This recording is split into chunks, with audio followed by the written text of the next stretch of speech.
वही जवाब दे रहा हूं. ओके, मान लीजिए हमने रिजिड बॉडी के एक पार्टिकल को देखा, राइट, जो कि जो सर्कुलर मोशन हमें करता हुआ दिखा. ओके, हमने देखा एक पार्टिकल का सर्कुलर मोशन हो रहा है, राइट.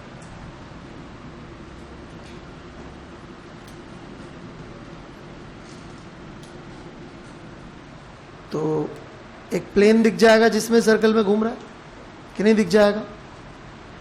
इसी प्लेन में कोई दूसरा पार्टिकल भी सर्कल में घूमता हुआ दिखेगा, लेट्स से इसी प्लेन में. That is very important. इस प्लेन के बाहर भी घूमते हुए दिखेंगे, उस पर मैं बाद में आता हूं. इसी प्लेन में लाइंग और भी पार्टिकल होंगे रिजिड बॉडी पे, होंगे. ये पॉइंट ए, ये पॉइंट बी, राइट, ठीक है. कोई और पार्टिकल है वो भी सर्कल में घूम रहा है. ए के रिस्पेक्ट में दूरी तो उसकी भी चेंज नहीं हो रही होगी, या हो रही होगी? नहीं हो रही होगी.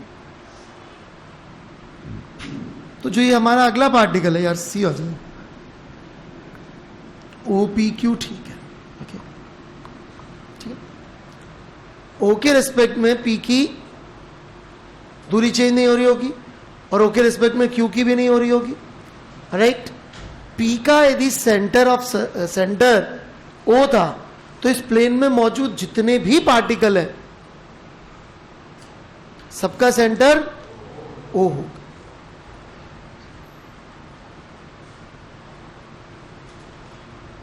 समझ में आ रही मेरी बात? इस प्लेन में मौजूद जितने भी पार्टिकल हैं सबका सेंटर ओ हो जाएगा, राइट. और जो एक्सिस होगी वो ऑब्वियसली इस प्लेन के परपेंडिकुलर होगी, परपेंडिकुलर टू दिस प्लेन.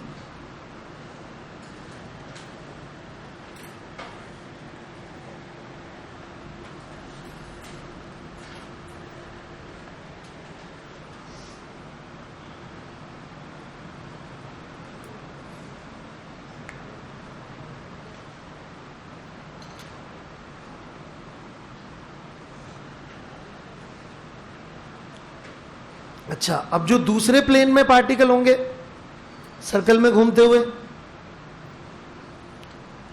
उनकी सेंटर भी कहीं ना कहीं लाई करेगा, लेकिन ओ पे नहीं करेगा. लेकिन ओ से पासिंग जो लाइन होगी परपेंडिकुलर टू द प्लेन, उसी लाइन पे लाई करेगा, और इसी लाइन को एक्सिस कहते हैं. एक्सिस क्या होती है?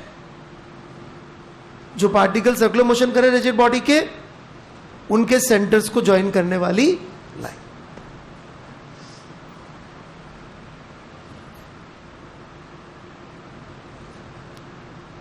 हमको दोनों तरफ से समझाना पड़ता है रिजिड बॉडी के लिए. कैसे दोनों तरफ से समझाना पड़ता है? इधर देखिए, मान लीजिए एक डिस्क है, ये तो 2D ऐसे घूम रही है, इसमें तो सारे पार्टिकल्स का सेंटर एक ही है. ये डिस्क कैसे घूम रही है तो सारे पार्टिकल सेंटर एक ही है. अब आप बोलेंगे सर मैं एक्सिस कैसे जानूं? आपने कहा था कि एक्सिस तो वाली लाइन होगी जो सबके सेंटर्स को ज्वाइन कर रही होगी. उस डेफिनेशन के हिसाब से तो और कोई है ही नहीं. तो हमने एक और डेफिनेशन दे रखी, क्या? कि प्लेन ऑफ सेंटर के परपेंडिकुलर पासिंग थ्रू सेंटर. ये डेफिनेशन समझ में आई?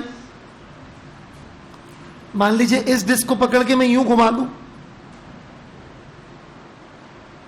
अब ये पार्टिकल्स जो हैं इनका सेंटर यहां लाई कर रहा होगा, ये जो पार्टिकल्स हैं इनका सेंटर यहां लाई कर रहा होगा, and so on so fourth. सारे पार्टिकल सेंटर अलग अलग जगहों पे लाई कर रहा होगा, और उन सबको यदि अपन ज्वाइन कर देंगे तो क्या मिल जाएगा? एक्सिस. ये डेफिनेशन यदि आप देखेंगे कि सेंटर एक से ज्यादा प्लेन्स है तो ये एक्सिस हो जाएगी, और सारे सेंटर्स मतलब सारे सर्कल एक ही प्लेन में है तो एक्सिस कैसे सोचेंगे आप? उस प्लेन के परपेंडिकुलर पासिंग थ्रू सेंटर. वो डेफिनेशन यहां पे भी ट्रू है. कौन सी? नहीं, एक सेंटर से passing and perpendicular to the plane of the circle. तो फंडामेंटली डेफिनेशन तो वही हुई. कि पार्टिकल देख लीजिए सर्कल में घूम रहे हैं और जो सेंटर के अबाउट वो घूम रहे हैं उस प्लेन के परपेंडिकुलर उस सेंटर से पासिंग लाइन, क्योंकि वो यहां पे भी ट्रू है और यहां पे भी ट्रू। यही कुछ पूछ रहे थे आप? ओके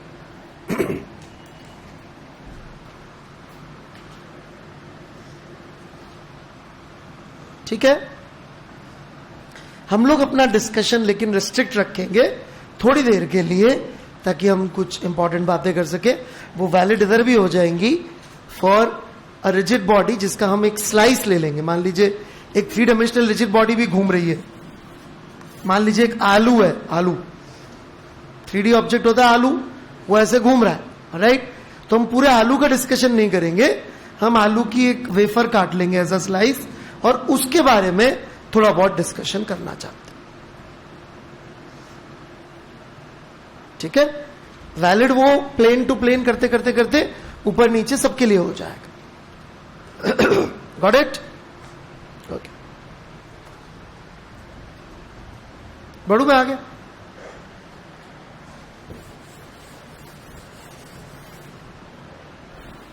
तो एक्सिस की सही डेफिनेशन तो यही है कि हम क्या करेंगे, सर्कल में घूमते हुए पार्टिकल देख लेंगे, राइट?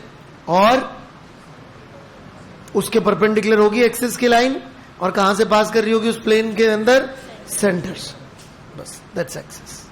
ठीक,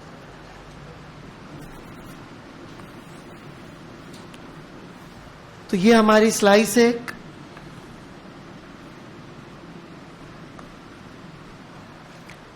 ओके, रिजिड बॉडी के इसको हम देख रहे हैं, ठीक है? और ये हमारा एक सेंटर हो गया ओ, जिसके अबाउट ये घूम रही है। ये एक पॉइंट P हो गया, राइट? ये एक पॉइंट Q हो गया। सबसे पहली चीज, यदि हम ऑलरेडी प्रूव नहीं कर चुके तो जो हमें प्रूव करने की जरूरत है वो ये कि P और Q जो पॉइंट्स हैं वो O के रिलेटिव सेम एंगल मूव करेंगे सेम टाइम में, या दूसरी भाषा में बोले तो P और Q के सर्कुलर मोशन की ओमेगा सेम होगी। ये प्रूव किया हुआ अपन ने, कब किया? Right? So given that it is a rigid body, यदि ये रिजिड बॉडी है तो जरूरी है, क्या जरूरी है?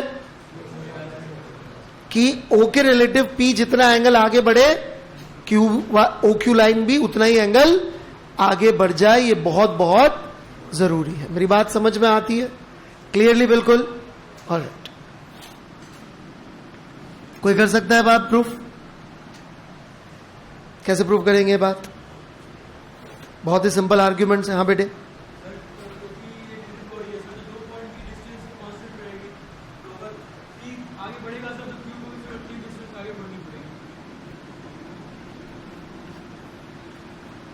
डिस्टेंस की बात नहीं थी, कोई नहीं।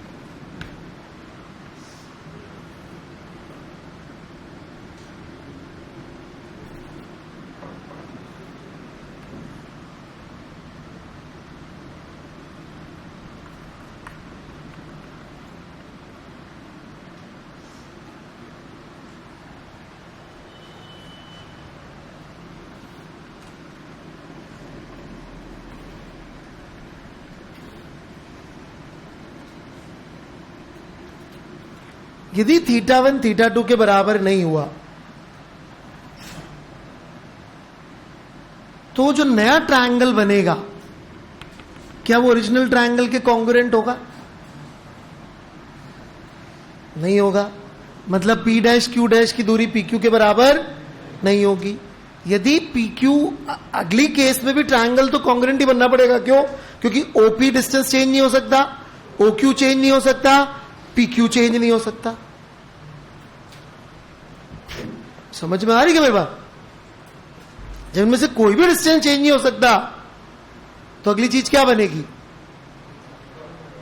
हाँ, कॉन्ग्रुएंट ट्रायंगल।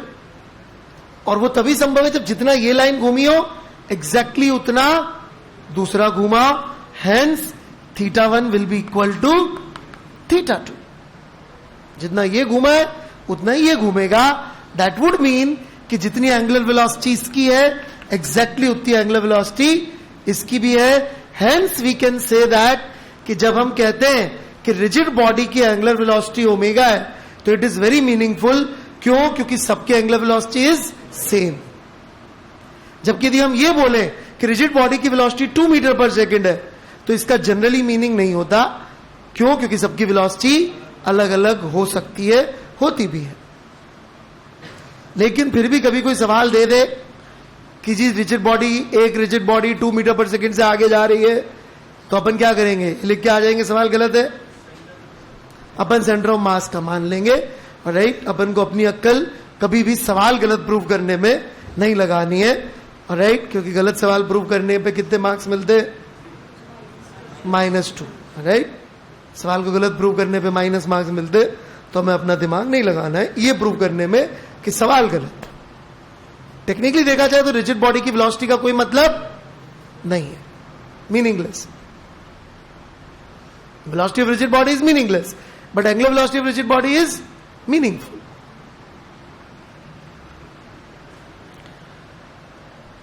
और आपको याद हो तो हम ये ऑलरेडी प्रूफ कर चुके हैं. हालांकि यहां पर मैं इस चीज को उल्टा भी एक बार बोल दूं, क्योंकि उल्टा भी जानना बहुत जरूरी है. राइट, हेंस हम ये कह सकते हैं कि रिवर्स इज ऑल्सो ट्रू.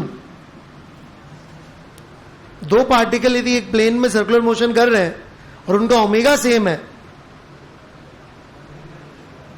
तो उनके बीच में दूरी चेंज, तो वो रिजिड बॉडी की तरह बिहेव करेंगे. रिजिड बॉडी की तरह बिहेव करने का मतलब हमेशा ये नहीं होता कि वो फिजिकली कनेक्टेड है. यदि दो चीजें, दो पार्टिकल्स फिजिकली कनेक्टेड नहीं भी है, लेकिन उनकी एंगुलर वेलोसिटी यदि सेम है एक एक्सिस के अबाउट, तो कैसे बिहेव करेंगे वो? Like a single rigid body. यदि रिजिड बॉडी है तो ओमेगा सेम होगी, और एक प्लेन में घूमते पार्टिकल्स की ओमेगा सेम है, तो कैसा बिहेव करेंगे? रिजिड बॉडी की तरफ. इसका एक बड़ा अच्छा उदाहरण होता है जियो सिंक्रोनस सैटेलाइट. शायद आपने नाम सुना हो, जियो स्टेशनरी सैटेलाइट. नहीं, कोई बात नहीं. घरों पे आपके, जहां भी आप घर पे रहते थे, अभी तो हॉस्टल में रहते, वहां पे Tata sky, Airtel, dish TV, नाम सुने इन चीजों के? क्या है ये?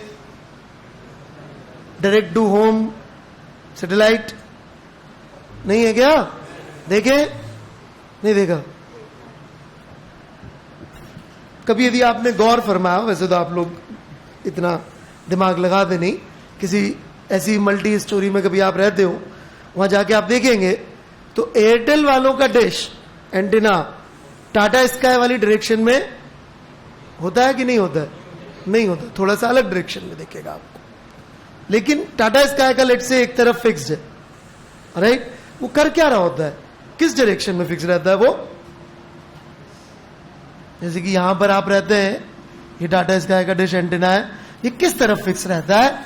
जिस तरफ एक सैटेलाइट है जिससे उसको सिग्नल मिलते हैं. पर अर्थ तो घूम रही है, सैटेलाइट भी घूम रहा है, लेकिन कैसे घूम रहा होगा ये सैटेलाइट? एग्जैक्टली सेम ओमेगा से. जैसे हमको यदि उस बिल्डिंग को देखते रहने के लिए कितनी भी देर हमको देखना, हमको मुंडी घुमाने की जरूरत नहीं है. क्यों? क्योंकि उस बिल्डिंग और मेरी ओमेगा सेम है. क्योंकि हम तो चलो रिजिड बॉडी है, मरे मुझे बांध दो यार, चलो तब तो रिजिड बॉडी हो ही जाऊंगा मैं भी. राइट, और बिल्डिंग तो रिजिड बॉडी है ही सही. लेकिन ये वैसी रिजिड बॉडी नहीं है कि फिजिकली अपन ने तार लेके बांध रखा 36,000 किलोमीटर का. लेकिन यदि अपन ने ओमेगा सेम कर दी, तो इसका बिहेवियर और उस बिल्डिंग के बिहेवियर में कोई अंतर नहीं है. समझ में बात? तो vice versa is also true. यदि पार्टिकल्स रिजिड बॉडी पे लाई कर रहे हैं और रिजिड बॉडी घूम रही है, एक ही प्लेन की बात कर रहा हूं मैं फिलहाल, तो जो इसकी ओमेगा है वो इसकी भी ओमेगा होगी. यदि दो की ओमेगा सेम है एक प्लेन में सर्कुलर मोशन करते हुए, तो वो रिजिड बॉडी की तरह बिहेव भी कर रहे हो, है ना. हम यहां पे फिक्स्ड एक्सिस या फिर ट्रांसलेशन एक्सिस की बात कर रहे हैं. ट्रांसलेटिंग एक्सिस, घूमती एक्सिस में सब चीजें गलत हो जाती है. विद टाइम एक्सिस की ओरिएंटेशन चेंज नहीं होनी चाहिए, तो जो हम बोल रहे हो फर्स्ट क्लास ट्रू रहता। ये समझ में आया टाटा स्काई वाली बात की नहीं आई? ऐसा थोड़ी होता है कि हमको और आधे घंटे में जाके अपनी डिश को घुमाना पड़ता है, कह रहे सिग्नल वीक हो गए, या कोई उसमें रोबोटिक मैकेनिज्म होता है जो डिश को घुमाता रहता है, या उसको बिल्कुल ठोक पीट के फिक्स करके जाते हैं वो लोग, फिक्स करके जाते हैं कि फिक्स कर दीजिए, अब दोबारा इसको छेड़ने की जरूरत नहीं। क्यों नहीं है? वो रिजिड बॉडी है ना। जियो सिंक्रोनस सैटेलाइट जहां से आपको टीवी देखने को मिलता है, गॉट इट और नॉट? अच्छा, ये केस हम ऑलरेडी एक दो चीजें और प्रूव कर चुके हैं इसके अंदर।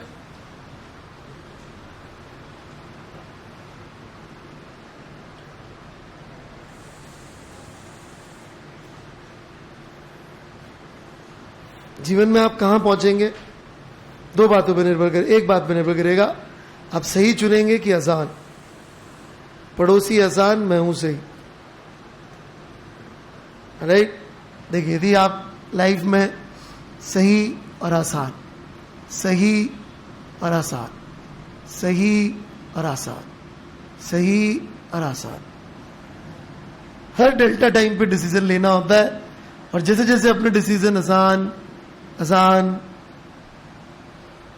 सही सही सही, हर बार छोटा सा अंतर आता है, लेकिन इस अंतर को टाइम के साथ देखिए, और उसमें डेल्टा डेल्टा हर बार ऐड करते जाइए। हर बार जब अपने दोस्त से पूछ रहे होते हैं, आप अपनी ट्रेजेक्टरी नीचे की तरफ चूज कर रहे होते है ना। मैंने सही और गलत नहीं कहा, सही और आसान का है, राइट? मुझे कुछ पूछना है? नहीं? चलो,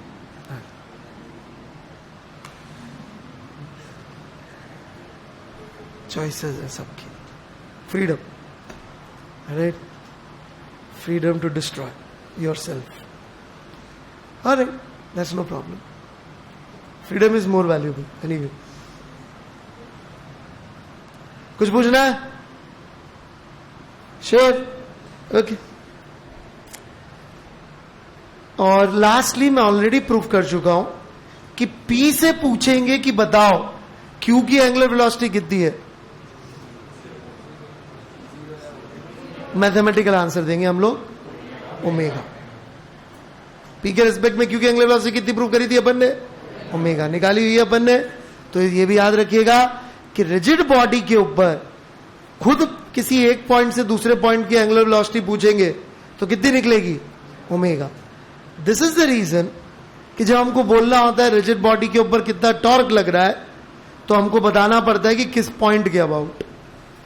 हमें जवाब देना हो कि रिजिड बॉडी की मोमेंट ऑफ इनर्शिया भी सीखेंगे, वो कितना है, तो पूछना पड़ता है किस एक्सिस के अबाउट। जब हम बात करते हैं एंगुलर मोमेंटम कितना है रिजिड बॉडी का, तो फिर से बात आ जाती है किस एक्सिस के अबाउट। लेकिन रिजिड बॉडी की ओमेगा, अल्फा या एंगुलर डिस्प्लेसमेंट पे यदि आप कुछ भी ना बोले तो भी इट्स ओके, क्योंकि सब लोग समझ जाएंगे कि रिजिड बॉडी का कोई सा भी पॉइंट ले लीजिए, सबके अबाउट उसकी एंगुलर वेलोसिटी सेम होगी। आगे जाके आप देखेंगे इस तरह की इक्वेशन आज ही करने वाले हैं अपन। Tau axis is equal to I axis alpha.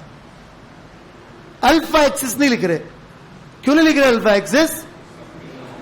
क्योंकि हम रिजिड बॉडी के किसी भी पॉइंट के अबाउट जाके लिख ले, ओमेगा सेम आएगा, तो सबके अबाउट अल्फा भी सेम आएगा। इसलिए टॉर्क के लिए एक्सिस लिख दे, मोमेंट ऑफ इनर्शिया आगे पढ़ेंगे आज, उसके लिए एक्सिस लिख दे, लेकिन एंगुलर एक्सेलरेशन के लिए एक्सिस लिखने की कोई जरूरत नहीं है, क्योंकि रिजिड बॉडी के सारे पॉइंट्स के about it would be same. याद आ गया ना? और ओ के अबाउट जो पी की आएगी, पी के अबाउट ओ की भी एग्जैक्टली वही आएगी, सेम मैग्नीट्यूड सेम डायरेक्शन। नहीं समझ में आता देख लीजिए, पी यदि इस तरफ जा रहा है ओमेगा R1 से, तो पी को ओ किधर जाता हुआ दिखाई देगा। याद रखिएगा ओमेगा इधर दी है ना। अब यदि हम पी पे बैठ जाए और ओ को देखें तो पी को ओ किधर जाता हुआ दिखाई देगा, इस तरफ और सेंस ऑफ रोटेशन क्या है? अभी भी बाहर की तरफ। अरे इसके रेस्पेक्ट में पी ओ किधर जाएगा? Just opposite. क्या नहीं समझ में आ रहा है? अरे ठीक है, जस्ट अपोजिट वेलोसिटी, लेकिन एंगुलर वेलोसिटी एग्जैक्टली सेम। इसलिए कभी भी स्पेसिफाई करने की जरूरत नहीं होती कि एंगुलर वेलोसिटी अपन किसके अबाउट लिख रहे हैं। सबके about it is always same.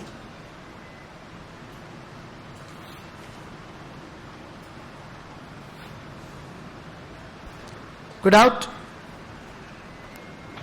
Nobody? Nothing?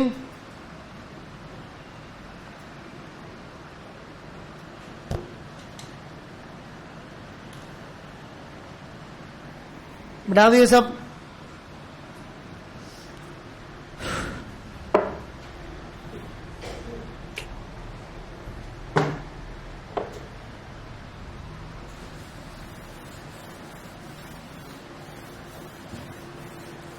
तो अब हम लोग अपना ध्यान rigid body fixed axis rotation पे लगाएंगे और बाद में ट्रांसलेटिंग एक्सिस पे लेंगे बाद में। फिलहाल we are going to talk about a rigid body undergoing rotation about a fixed axis. ठीक है?